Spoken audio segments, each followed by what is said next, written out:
Hello and welcome to today's episode of the Jacksonville Jaguars Insider Podcast. My name is John Shipley. Today we are talking about the Jacksonville Jaguars in the Pro Bowl results. The Jaguars had one player officially named to this year's Pro Bowl, along with a handful of alternates. And there are a few guys who I think, frankly, just, were considerable snubs. And that's going to happen each year in Pro Bowl voting to begin with. It's a very flawed system. But especially so in Jacksonville. I mean, Jacksonville, even going back to the days of Fred Taylor, has always faced kind of a Pro Bowl tax, even when Jacksonville was winning. 2017, I think, was the year where they probably had the most Pro Bowlers, especially in recent memory. But otherwise, it's just not a franchise that continually gets that kind of respect year in, year out, even when, like I said, seasons are on the upswing. So, overall, Jaguars, one Pro Bowler named, Ross Matisic, long snapper. His third year named as a Pro Bowler. Only two guys in franchise history have been to more Pro Bowls. That's Tony Boselli and Jimmy Smith have been to 5.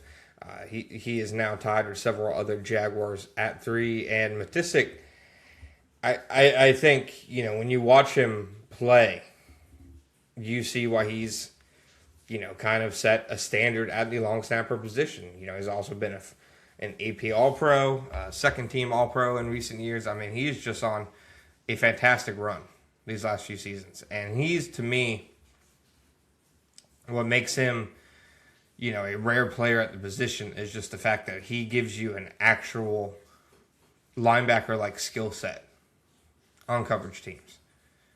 He's athletic, he's physical, really good tackling for him, gets down the field in a hurry, will lay a tough hit. He is a legitimate plus guy to have in those scenarios.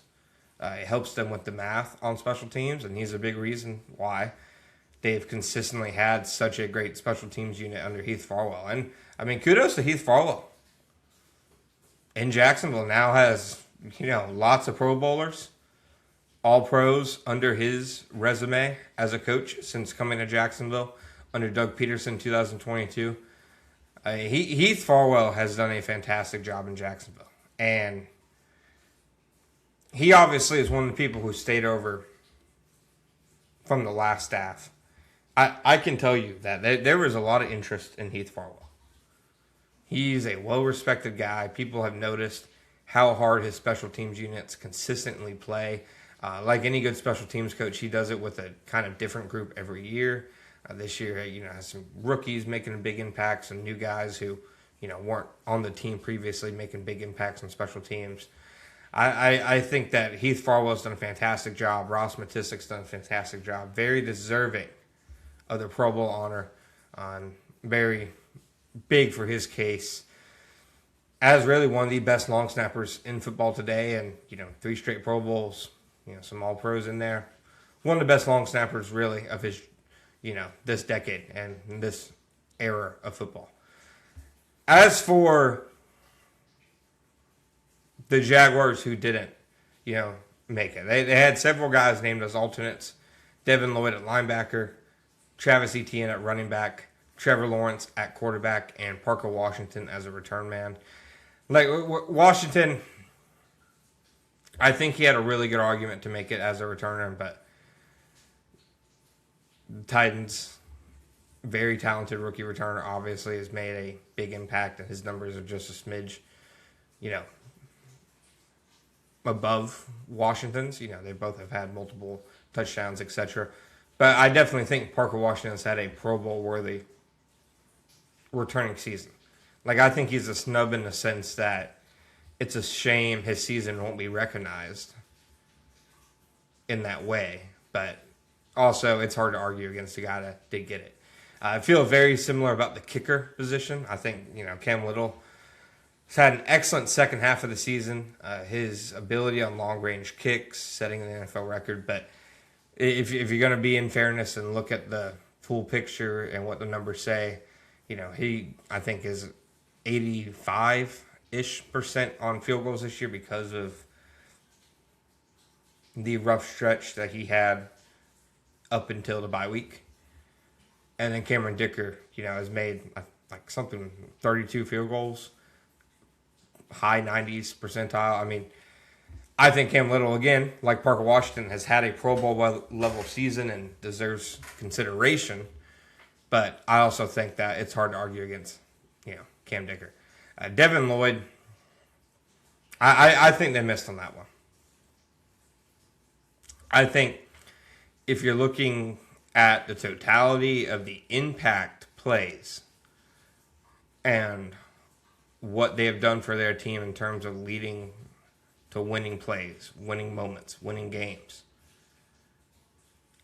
I think Devin Lloyd has to be on there over Roquan Smith. I think Roquan Smith, and it happens, got the Pro Bowl, name recognition bid.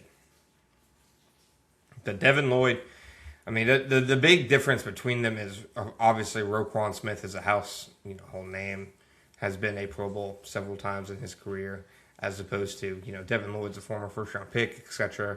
He's obviously known in football circles, but the casual fan, obviously probably knows who Devin Lloyd is, but not to the level of Roquan Smith.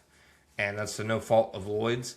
Roquan has more tackles than Devin Lloyd does, but I mean, Devin Lloyd has more interceptions, more pass breakups, more tackles for loss, more quarterback hits, more sacks on a significantly smaller tackle share.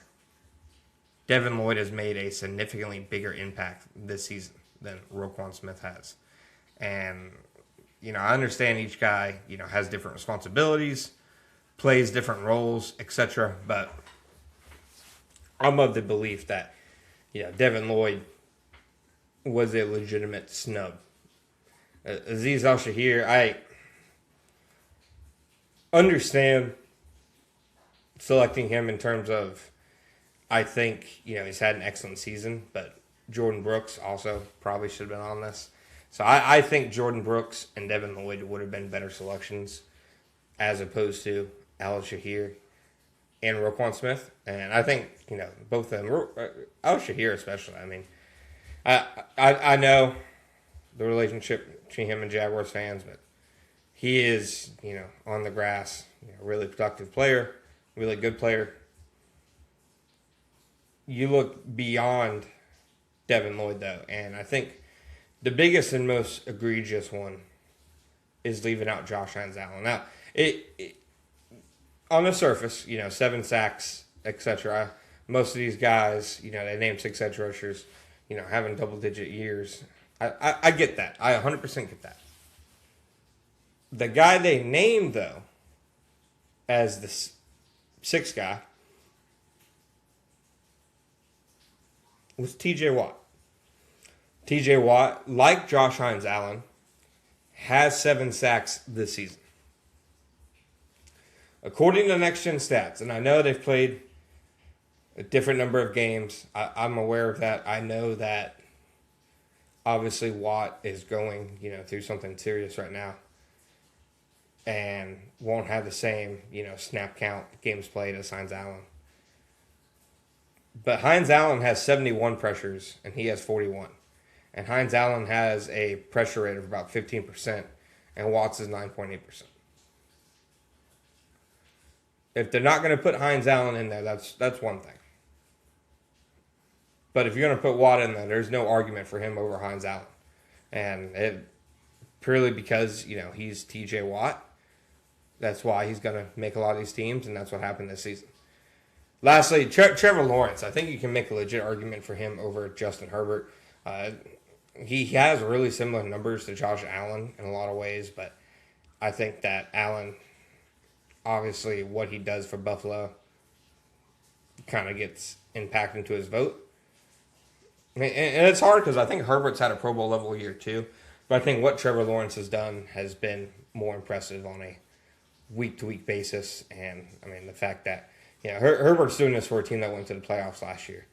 And Lawrence is doing it for a team that won 4 games last season and is coming off a really struggling season himself. So that is all we have for you in today's episode. Please remember to find us on social media such as Facebook and Twitter at Jaguars On. SI.